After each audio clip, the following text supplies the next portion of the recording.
Hi there, quick video to show you how to edit heading modules.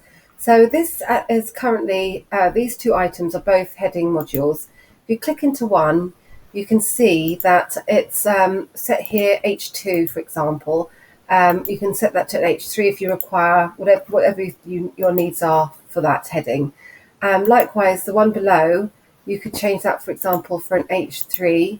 You can also increase the size of padding between the two different headings by adding some space here. For example, 20 px would give a bit more space. 50, for example, will make it a lot bigger gap between the two, but I think 20 is probably quite good. Click save when you finish making your changes, and then done and publish.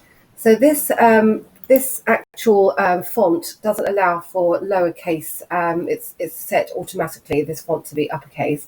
But if you did have a font that was not that way and allowed you to have either lowercase or uppercase, you can also amend it by adding here under style and spacing to have capitals at the start of each word, or all uppercase or all lowercase, for example, as well as various other variants here.